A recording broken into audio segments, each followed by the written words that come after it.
Shalom, puji nama Tuhan, Bapak Ibu Saudara sekalian. Jikalau pagi hari ini kita boleh kembali bangun dengan tubuh yang sehat, mari kita mulai acara Mana Rema pada pagi hari ini sebagai bekal kita untuk melaksanakan semua aktivitas kita agar Tuhan tetap menyertai dan menolong kita. Mari kita berdoa.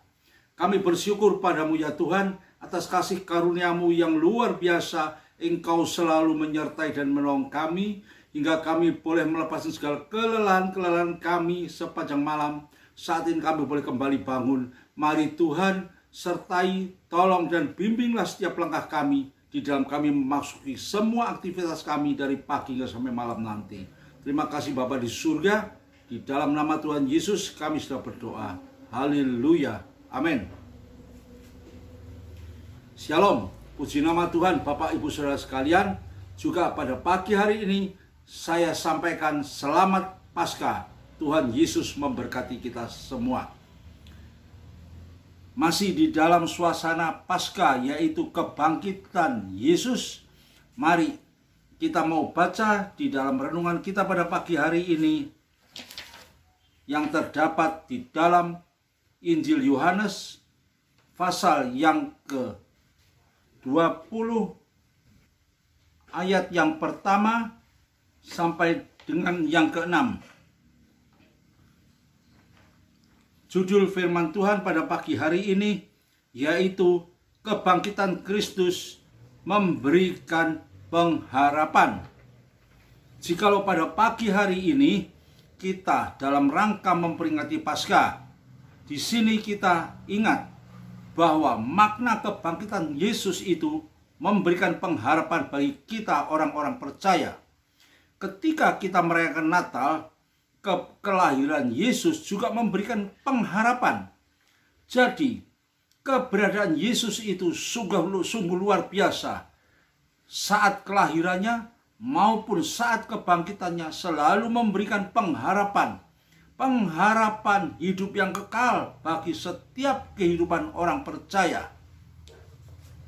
Mari kita baca di dalam Injil Yohanes pasal yang ke-20 ayat yang pertama sampai dengan ayat yang ke-6. Demikian bunyinya. Pada hari pertama minggu itu, pagi-pagi benar ketika hari masih gelap, pergilah Maria Magdalena ke kubur itu dan ia melihat bahwa batu telah diambil dari kubur. Ia berlari-lari mendapatkan Simon Petrus dan murid yang lain yang dikasihi Yesus dan berkata kepada mereka, "Tuhan telah diambil orang dari kuburnya dan kami tidak tahu di mana ia diletakkan."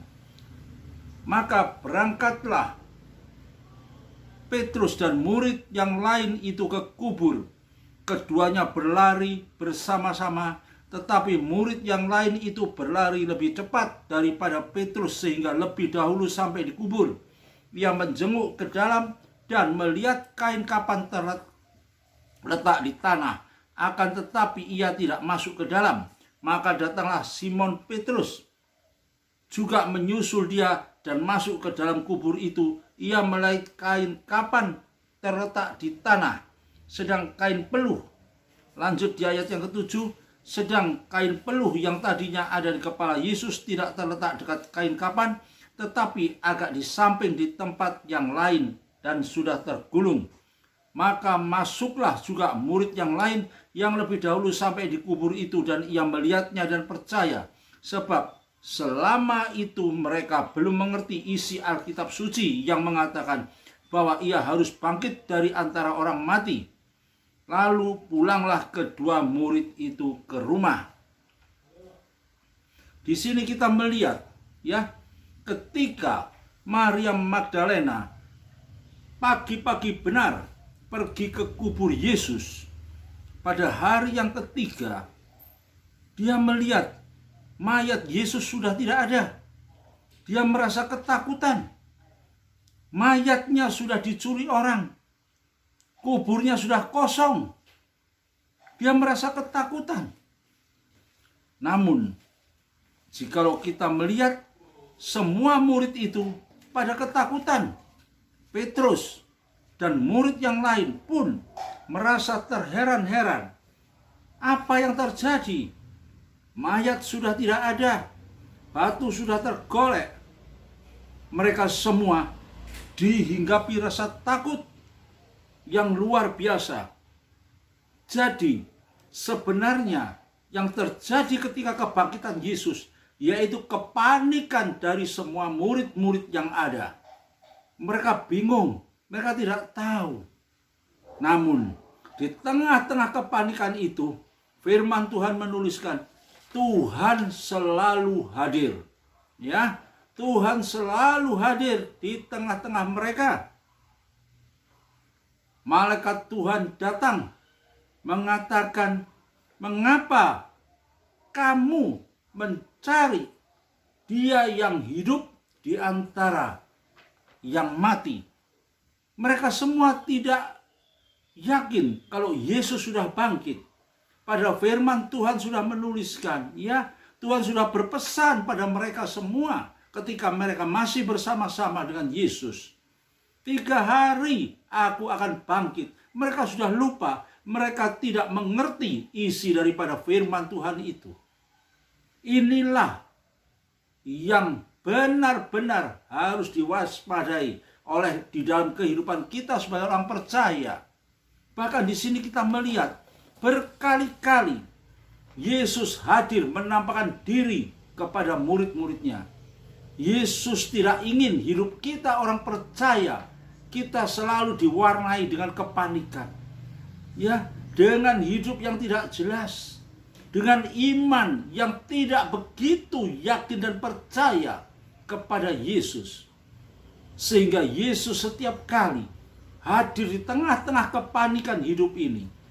Di sini dikatakan Tuhan Yesus hadir di dalam perjalanan, ya, ke Emmaus. Tuhan Yesus hadir menampakkan diri kepada semua murid-murid yang sedang ketakutan di dalam satu ruang yang terkunci. Yesus hadir. Yesus hadir kepada Thomas yang selalu tidak yakin kalau Yesus sudah bangkit. Bahkan apa yang dikatakan, ya, Thomas mengatakan, sebelum aku melihat tangan yang bekas terpaku dan lambung yang bekas tertombak, aku tidak percaya kalau Tuhan Yesus itu bangkit. Tapi Tuhan Yesus katakan apa? Berbahagialah orang yang mau percaya tanpa melihat. Berbahagialah. Dengan iman kita harus terima kehadirannya Dia. Dengan iman kita harus dapat bertindak atas segala apa yang sudah Tuhan janjikan kepada kita. Tuhan selalu hadir di tengah-tengah kehidupan kita. Bukankah kita juga seringkali hidup di dalam kepanikan? Bukankah seringkali kita juga kurang yakin dengan janji kebenaran firman Tuhan? Kita selalu menghadapi kesulitan. Kita selalu menghadapi kepanikan. Siapa yang salah? Kita sendiri. Ngapain kamu kurang percaya? Ngapain kamu kurang yakin? Yesus selalu hadir.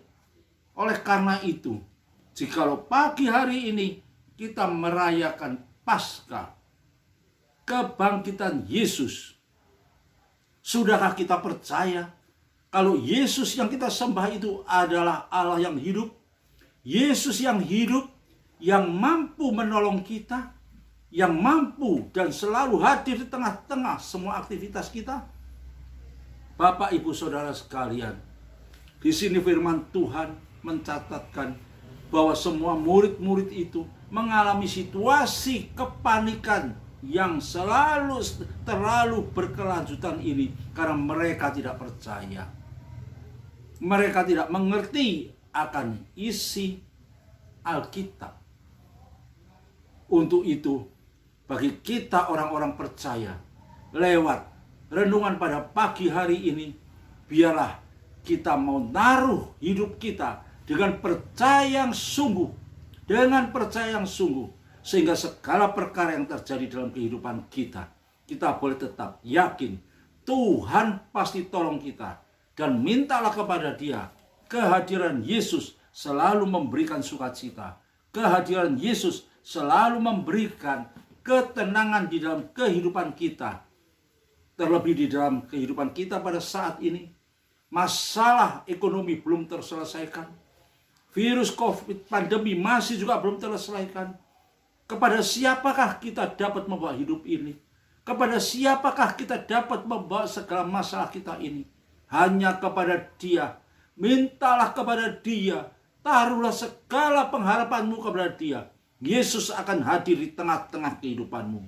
Yesus akan hadir di tengah-tengah permasalahanmu. Dan engkau akan mengalami hidup yang penuh dengan ketenangan. Hidup yang penuh dengan sukacita. Serahkan hidupmu sepenuhnya dalam tangan Tuhan. Percaya kepada Dia. Percaya pada janji kebenaran firman-Nya. Karena firman Tuhan adalah firman yang hidup, yang mampu menolong, menyertai, dan memimpin hidup kita. Mari kita berdoa. Bapa di surga, terima kasih buat firman-Mu yang indah pada pagi hari ini. Kami percaya Tuhan, bukan saja satu kebetulan pagi hari ini Tuhan, kami boleh merenungkan kebenaran firman-Mu tentang kebangkitan-Mu, yang selalu membawa keraguan-raguan bagi semua murid-murid yang ada. Namun pada pagi hari ini, setelah kami mendengar kebenaran firman-Mu, biarlah Tuhan, kuatkan hati iman percaya kami Tuhan. Taruhkanlah firman-Mu dalam setiap hati dan pikiran kami, agar kami boleh memikiri satu pandangan yang jelas, pandangan yang hidup, pandangan yang penuh dengan pengharapan untuk masa depan kami. Ajarkan kami selalu berserah kepadamu, karena kehadiran Yesus di tengah-tengah hidup ini selalu membawa sukacita, membawa damai sejahtera, dan memberikan penghiburan bagi kami semua. Terima kasih Bapa di surga, di dalam nama Tuhan Yesus kami sudah berdoa. Haleluya. Amin.